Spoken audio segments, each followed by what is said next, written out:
भाई आयरी आ गया दूसरे पे, तुमने मेरा क्यों डीएम भर दिया भाई? खैर यार, मेरे दीपेंद्र दीपेंद्र सिंह आयरी भाई, दीपू भाई वापस से नंबर 2 पे आ चुके हैं। और मेरे संदीप भाई भी ट्रेनिंग करने आ चुके हैं भाई। थैंक यू संदीप भाई, देर आए दुरुस्त है, आपको ख्याल तो आया। मतलब यार चल क्या रहा है, आज बात करते हैं सारी चीज़ों के ऊपर। आईडी की रैंकिंग के ऊपर बात करेंगे भाई। अब लोग ये हैं कि यार, मुझे कुछ कुछ फैंस थे, उन पे मुझे हंसी आई। मुझे लिख रहे हैं, देगा आईडी को तू कह रहा था 33 पे 34 किए, आ गया ना मेरा आईडी नंबर 2 पे, फायदा क्या हुआ? मैच वो 32-33 वाला जो था वो तो हार गए ना। रैंकिंग में आप ये देखो कि मैचेस आईडी कुछ खेल नहीं रहा, रैंकिंग उसकी इंप्रूव हो रही है। ये अच्छा है नेपाल के लिए कि यार एक बताने को कुछ है। वो अच्छी बात है कि जब रैंकिंग देखो, दुनिया को तो नहीं पता ना कि आईडी ने 34 पे 33 किया, फिर फाइनल में नहीं हुआ, फिर दूसरे मैचेस में नहीं हुआ, बड़ी टीमों को आज तक नहीं हुआ, मिड ओवर खेल दिया, वो दूसरों को नहीं पता। लेकिन जब वो रैंकिंग देखते हैं तो उनको ये दिखता है, अरे दीपेंद्र सिंह आईडी नंबर 2 नेपाल, उनको नहीं पता पीछे क्या हो रहा है। तो इसमें फ़ायदा है, इसमें आईडी को अप्रिशिएट करते हैं। लेकिन मुझे ऐसा लगता है आईडी का 2.0 वर्जन मुझे देखने को मिलेगा। आईडी का 2.0 वर्जन आप सबको भी देखने को मिलेगा, मुझे भी देखने को मिलेगा, और वो देखने को मिलेगा ओमान के अंदर, क्योंकि अब वो स्टुअर्ट लॉ के अंडर खेल रहा है। और मैंने उसके अंदर काफ़ी पॉजिटिव चेंजेस देखे हैं आईडी के अंदर ऑलरेडी। T20 में उसकी एवरेज, सॉरी ओडीआई में उसकी एवरेज 9 की थी, बट उसको स्कॉटलैंड के मुश्किल टूर पे बहुत ज़्यादा समझाया, क्या करवाया, आयरी ने अपना गेम पूरी तरीके से अप कर दिया। इवन यूके के टूर पे उसकी 50 वगैरह भी थी, यहाँ पे भी मैच विनिंग रन किए थे ओडीआई में। मसला ये हुआ कि वो ओडीआई के फॉर्मेट में ही रह गया जैसे वो T20 में आया था। तो वहां से वो जो कोप अप करना होता है, देखो आसान नहीं है, तीनों फॉर्मेट जो जो प्लेयर खेलता है और तीनों में तगड़े रन करता है, आसान नहीं होता फौरन से स्विच ऑफ करके स्विच ऑन करना। आयरी की ये पॉजिटिविटी देखी कि ओडीआई के अंदर he is taking more singles, single double, strike rotation, odd चौका, ऑड छक्का। वो T20 में तो सॉर्टेड हो गया, ओडीआई के अंदर सॉरी। T20 में अब उसको वही वाला गेम जो था उसका पुराना, वो मांगा तो वो उससे डिलीवर नहीं हुआ, फाइनल में मुश्किल हो गया उसके लिए।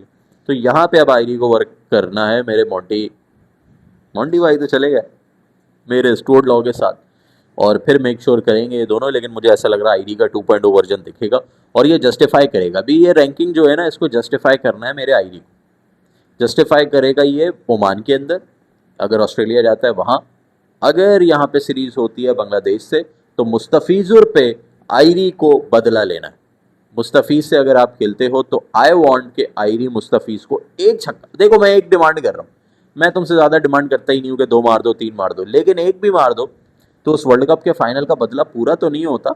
लेकिन ये आप पॉजिटिव माइंडसेट देते हो कि ये वही बॉलर है जिसकी मैं एक बॉल टच भी नहीं कर पाया, उस बॉलर को मैं एक छक्का तो एटलीस्ट अभी एक ओवर में मार रहा हूँ, और टाइम आएगा मैं एक आध 2-3 भी मार दूंगा। मुस्तफिज को एक इसलिए बोल रहा हूँ कि एक भी मारना आसान नहीं है भाई। वो स्लोअर इतनी करता है कटर, वो इवन ऑफ स्पिन शुरू कर देता है भाई। वो समझो कि ऑफ कटर इतनी करता है, बॉल बाहर बहुत ज़्यादा जाती है। तो आयरी को डेवलपमेंट क्या करनी है कि आपने दिमाग में ना बॉल रीड करनी है, लेंथ रीड करनी है।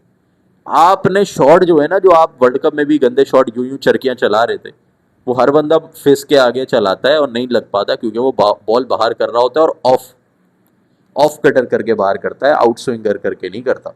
वो स्विंगिंग डिलीवरी हो तो आप फिर भी कनेक्ट कर लो, इतनी स्लोअर करता है कि बॉल बाहर जा रही है, डिसीव कर रहा है, 5वें 6ठे स्टंप पे कर रहा है। तो आपने फिर ये वाले शॉट मारने, कट यहाँ पे पुल कर दो, कट शॉट खेलो, अपर कट तो नहीं हो सकता, पॉइंट पे खेलो, ये स्लैप पॉइंट पे, या फिर यही एक्स्ट्रा कवर के ऊपर से उठा के मारो, तो यहाँ पे चौका भी मिलेगा, छक्का भी मिलेगा। अगर क्रॉस शॉट मारने की जाओगे या लॉन्ग ऑन पे खेलने की कोशिश करोगे या स्क्वायर लेग पे करोगे तो शॉट नहीं लगता पे। खैर आईडी का 2.0 वर्जन देखने को मिलना चाहिए। रैंकिंग इंप्रूव किए, बहुत अच्छी बात है। इंप्रूव क्या किए है, 2 पे आ गए वापस से। अगर मैं देखूँ तो हार्दिक पांड्या के बहुत दूर दूर है, हार्दिक के 250 समथिंग पॉइंट है, आईडी के 209 है। फिर बांग्लादेश, क्या नाम है, अफगानिस्तान का नबी, सिकंदर रजा वगैरह ये सब हैं। सिकंदर रजा अपनी रैंकिंग इंप्रूव करेगा जैसे उसके क्वालिफायर आएंगे। नेपाल के क्वालिफायर जब आएंगे तो आईडी को इंप्रूव करनी चाहिए। देखो हार्दिक कोई भी गेम नहीं खेल रहा, आगे मुश्किल है कि उसका कोई अभी मैचेस आ रहे हो, तो आईडी के पास बिगेस्ट चांस है अगर बांग्लादेश की सीरीज होती है वहाँ परफॉर्म करे उसके बाद जाके वर्ल्ड कप क्वालिफायर में परफॉर्म करे, वेस्ट इंडीज सीरीज में परफॉर्म करे और नंबर 1 पोजीशन ले ले, फिर हम सब खुश होंगे। दूसरा, मेरे संदीप भाई ने भाई ट्रेनिंग ऑन कर दी है, आ चुके हैं, ट्रेनिंग कर रहे हैं। अब अकेले कर रहे हैं, सबके साथ कर रहे हैं, क्या कर रहे हैं मुझे नहीं समझ आता भाई। संदीप का मुझे समझ ही नहीं आ रहा कि संदीप और कैन का क्या चल रहा है। संदीप, मैं कॉन्ट्रैक्ट छोड़ रहा हूँ, कॉन्ट्रैक्ट छोड़ दिया।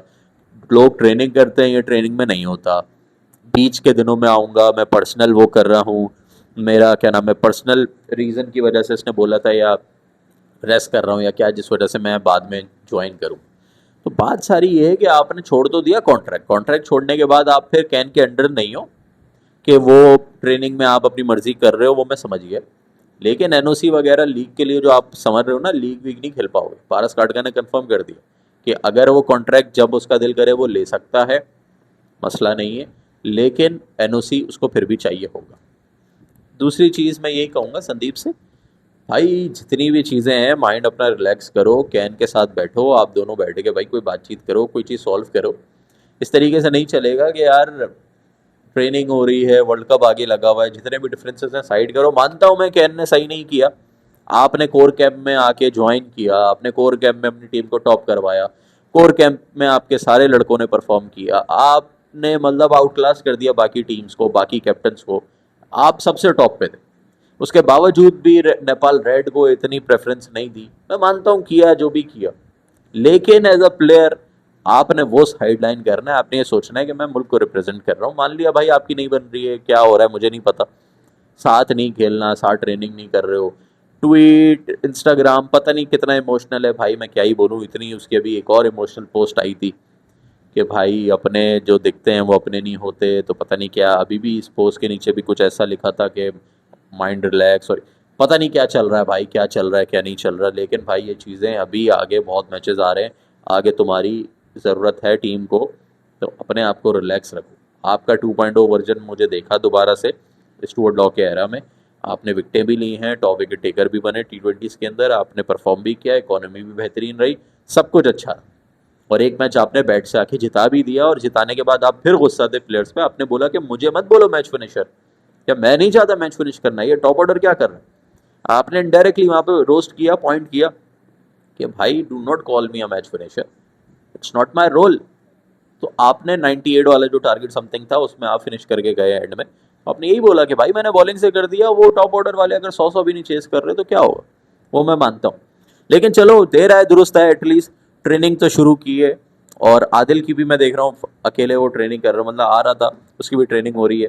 और पेंद्रा तो आ गए नंबर 2 पे। खैर भाई आज की न्यूज़ यहाँ यहीं पे इख्तिताम करते हैं। मैंने अपना पॉइंट ऑफ व्यू दे दिया, आपके कमेंट्स आए थे, मैसेजेस थे, मैंने कहा अपनी भी बात कर दें, अपने भी कमेंट्स करके आप अपनी भी राय दे सकते हैं, बट जो मुझे लगा उस पर मैंने बात कर दी है। खैर मिलते हैं अगली वीडियो में आपके साथ, लाइक एंड सब्सक्राइब करिए गाइस।